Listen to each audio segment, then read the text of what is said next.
सुप्रभात बच्चों, मैं आपकी हिंदी की अध्यापिका और आज हम हिंदी का पाठ 5 शुरू करने जा रहे हैं, जिसका शीर्षक है तेनालीराम की चतुराई। तो शुरू करते हैं। पाठ 5, तेनालीराम की चतुराई। पाठ का परिचय देते हुए हम शुरू करते हैं। अपनी समझदारी और वाक्पटुता से व्यक्ति न केवल धन संपत्ति अर्जित करता है, बल्कि दूसरों से सम्मान भी पाता है। प्रस्तुत पाठ में ये बात बड़े ही मनोरंजक ढंग से समझाई गई है कि वाक्पटुता यानी ऐसे बोल जो सामने वाले को प्रभावित कर दे। वाक्पटुता यानी बोलने में आकर्षित या बोलने का अच्छा तरीका जिसमें होता है। एक बादशाह ने अपने दरबारियों से तेनालीराम की बहुत प्रशंसा सुनी थी। एक दरबारी ने कहा, आलम पनाह, तेनालीराम की हाजिर जवाबी और अकलमंदी बेमिसाल है।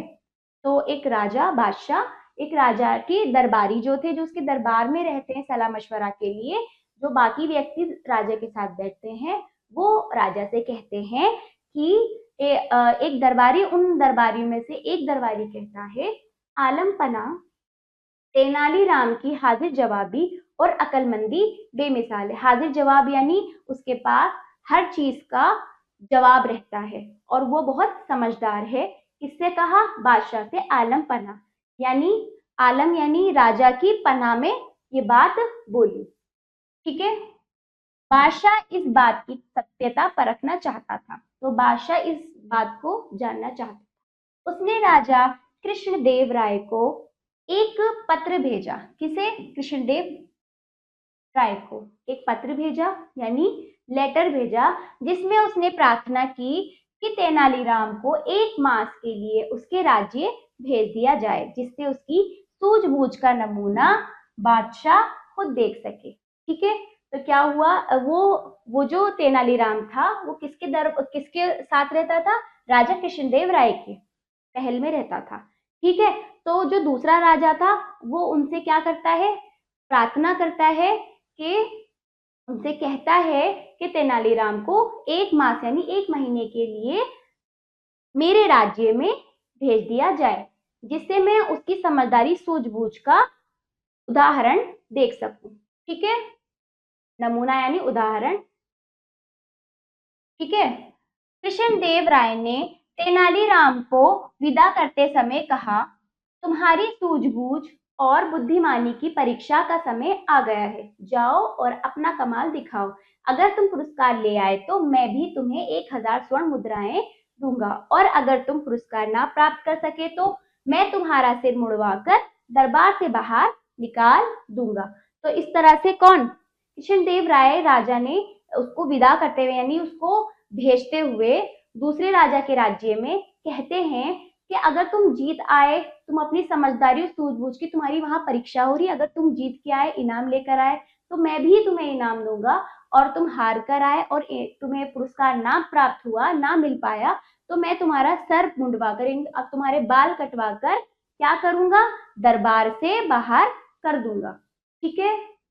फिर आगे, तेनालीराम के दिल्ली पहुंचने की सूचना जब बादशाह को मिली तो उसने दरबारियों से कहा, हम इस आदमी की परीक्षा लेना चाहते हैं।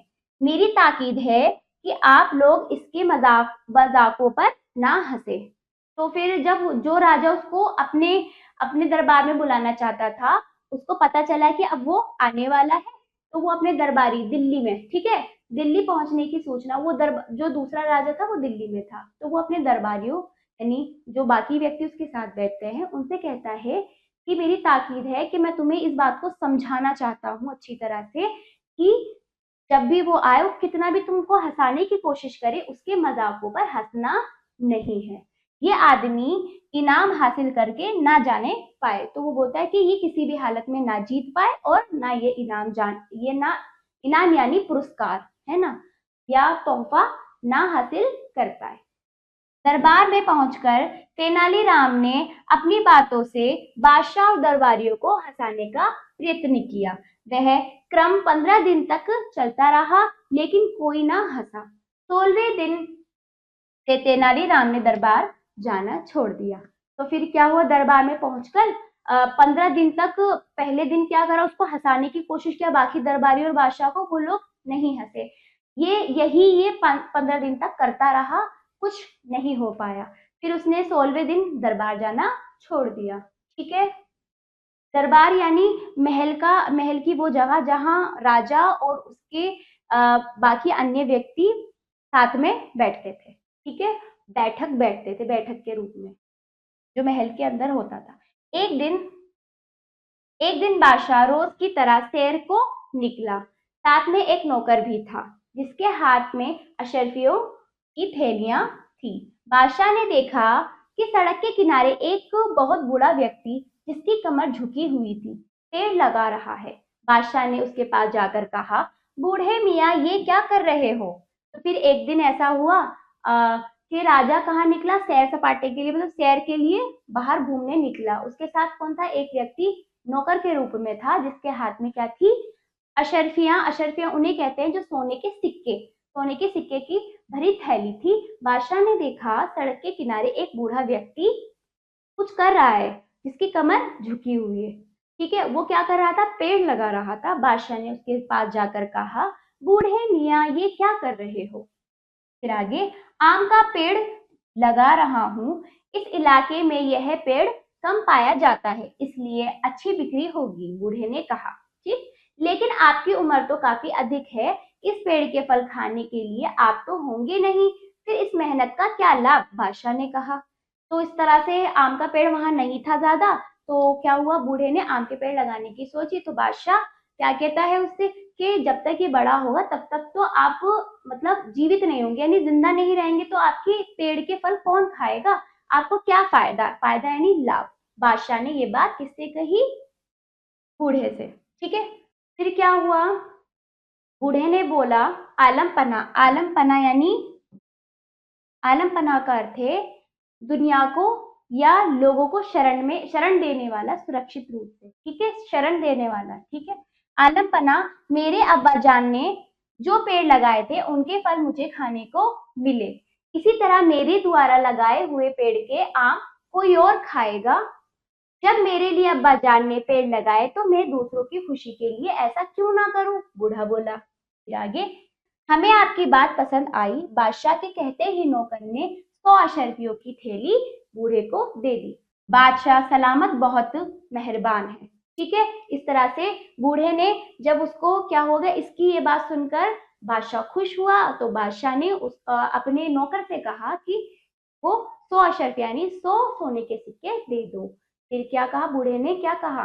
बादशाह सलामत बहुत मेहरबान है। क्या बादशाह सलामत उनको प्यार से बोला बूढ़े ने कि वो बहुत मेहरबान यानी बहुत दयालु हैं, बूढ़े ने कहा। ठीक है। बादशाह सलामत का अर्थ है कि बादशाह सलामत रहे, यानी सुरक्षित सलामत रहे, कि वो हम पे मेहरबान। पेड़ लगाने से पहले ही मुझे फल मिल गया, दूसरों की भलाई करने के विचार का नतीजा ही कितना अच्छा होता है। इस तरह से फिर बूढ़े ने आगे बोला कि पेड़ लगाने से पहले मुझे फल मिल गया, इसलिए दूसरों की भलाई करने का जो नतीजा अंजाम होता है वो अच्छा होता है, बहुत अच्छा होता है। बहुत खूब। बादशाह के इशारे करते ही नौकर ने एक और थैली उसे भेंट कर दी। बूढ़ा फिर बोला, बादशाह सलामत की मुझ पर बड़ी मेहरबानी है। ठीक है। तो फिर क्या कहा? फिर उसकी ये बात उसको अच्छी लगी बादशाह को, फिर उसके नौकर ने एक इशारे पर 100 अशर्फियां दे दी, यानी सोने के सिक्के दे दिए। फिर वो कहता है बूढ़ा, बादशाह सलामत की मुझ पर बड़ी मेहरबानी है, मतलब उन्होंने उस पर बहुत बड़ी मेहरबानी की, दयालुता दिखाई। यह पेड़ जब जवान होगा तो साल में एक बार फल देगा। एक आलम पना ने तो इसे लगाने के एक ही दिन में 2 बार मेरी झोली भर दी। मतलब जब पेड़ बड़ा होगा तो फल तो एक बार देगा, और कब बड़ा होगा? सालों साल बाद, जब ये बूढ़ा जिंदा भी नहीं होगा। परंतु आलम पना यानी राजा, ये जो बादशाह थे, जिन्हें राजा को बादशाह भी कहा जाता है, आलम पना ने तो इसे लगाने की एक ही दिन में 2 बार क्या दे दिए? 2 बार झोली भर दी सोने के सिक्के देकर। ठीक है। फिर बादशाह ने इस बार भी खुश होकर उसे एक थैली देने का आदेश दिया और हंसते हुए अपने नौकर से कहा कि चलो यहाँ से, नहीं तो ये व्यक्ति हमारा खजाना खाली कर देगा। एक पल इंतजार कीजिए आलम पना, कहते हुए बूढ़ा अपनी वेशभूषा बदलकर अपने असली रूप में आ गया। ठीक है, तो क्या हुआ, फिर खुश होकर क्या बादशाह ने हंसते हुए मतलब उससे एक थैली और देने का आदेश दिया और फिर नौकर से कहा कि चलो चलो, ये इतनी अच्छी अच्छी बातें करता रहेगा और मैं खुश होता रहूंगा, ये हमारा खजाना खाली कर देगा। ठीक, फिर क्या हुआ, एक पल इंतजार कीजिए आलम पना, कहते हुए बूढ़ा अपनी वेशभूषा बदलकर अपने असली रूप में आ गया। जो बूढ़े की वेशभूषा, उसने कपड़े जो भी उसने पहने हुए थे वो बदलकर असली रूप में आ गया। तेनालीराम को अपने सामने देखकर बादशाह बहुत हैरान हुआ। तेनालीराम ने फिर कहा, बादशाह सलामत बहुत मेहरबान है। तेनालीराम ने कुछ ही देर में आलमपना से 3 बार इनाम पा लिया। बादशाह ने कहा, तेनालीराम, तुम्हें इनाम देकर मुझे जरा भी अफसोस नहीं है। तुमने इसे हासिल करने के लिए बहुत समझदारी से काम किया है। तेनालीराम वापस विजयनगर आया। राजा ने सारी कहानी सुनकर उसे 1000 स्वर्ण मुद्राएं उपहार स्वरूप दी। फिर क्या हुआ, वो वेशभूषा में जो था वो तेनालीराम ही था। ठीक है, फिर क्या हुआ, बादशाह उसे देखकर हैरान हो गया, ताज्जुब हो गया कि तेनालीराम ने फिर बोला आगे, बादशाह बादशाह सलामत बहुत मेहरबान है। तेनालीराम ने कुछ ही देर में आलमपना से 3 बार इनाम पा लिया, 3 बार इनाम पा लिया। ठीक है, फिर बादशाह ने, तेनालीराम, तुम्हें इनाम देकर मुझे जरा सा भी अफसोस नहीं हुआ, यानी दुख नहीं हुआ। तुम तो बहुत समझदार व्यक्ति हो और किस तरह से तुमने ये ये ये पुरस्कार हासिल कर लिया। ठीक है, फिर तेनालीराम दिल्ली से विजयनगर चला गया अपने ही राजा के पास। राजा ने ये कहानी सुनी उसकी और उसको भी उपहार यानी इनाम के तौर पर 1000 मुद्राएं, स्वर्ण मुद्राएं दी, यानी सोने के सिक्के दिए। तो इस तरह से इसमें बताया गया है कि हमें कोई भी काम समझदारी से काम लेना चाहिए, समझदारी से और प्रयास करने चाहिए कि हम उसमें सफल हो जाए अपनी कुशलता से। ठीक है, तो शब्द पोटली करते हैं। अकलमंदी, समझदारी, मास, महीना, प्रयत्न, प्रयास, कोशिश, उपहार स्वरूप, इनाम के रूप में, सत्यता, सच्चाई, पुरस्कार, इनाम, बिक्री, आमदनी। ठीक है, आमदनी जो भी उसकी बिक्री।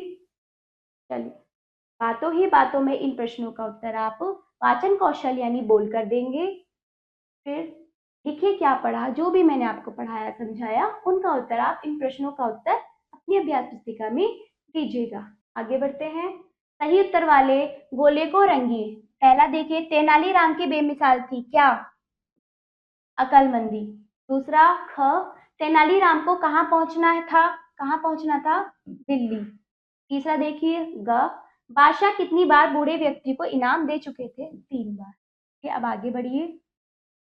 प्रश्न नंबर 4 देखिए, रिक्त स्थानों की पूर्ति कीजिए। का देखिए, पहला, बादशाह इस बात की डैश परखना चाहते थे, क्या, सत्यता। ठीक है, मेरी ताकीद है कि आप लोग इसके डैश पर ना हंसे, इस पर, मजाक पर। ठीक है, तीसरा देखिए, ग, उस व्यक्ति की डैश झुकी हुई थी, कमर। ठीक है, चौथा, घा देखिए, लेकिन आपकी डैश तो काफी अधिक है, उम्र। ठीक, पांचवा, हमें आपकी बात डैश आई, क्या, पसंद आई। ठीक, आगे बढ़िए, पाठ के अनुसार क्रम में लिखिए। एक दिन बादशाह, पहले इसको पढ़ लीजिए पूरा, फिर आपको समझ आएगा। एक दिन बादशाह रोज की तरह सैर को निकले, यह आदमी यहाँ से इनाम हासिल करके ना जाए। तेनालीराम वापस विजयनगर आया। तेनालीराम को अपने सामने देखकर बादशाह बहुत हैरान हुआ। बादशाह के इशारे करते ही नौकर ने एक और थैली उसे भेंट कर दी। तो पहले क्या है, ये आदमी कहाँ से, यहाँ से, ये पहली लाइन है हमारी, पहली, यह आदमी यहाँ से इनाम हासिल करके ना जाए। ठीक है, दूसरा ये आएगा, एक दिन बादशाह रोज की तरह सैर को निकले। सेकंड नंबर पे आपका आएगा, कहानी के अनुसार, बादशाह के इशारा करते ही नौकर ने एक और थैली उसे भेंट कर दी। ये आएगा। ठीक, फिर इसके बाद तेनालीराम को अपने सामने देखकर बादशाह बहुत हैरान हुआ। ये चौथे नंबर पे आएगा और ये 5वें नंबर, विजयनगर आया वापस।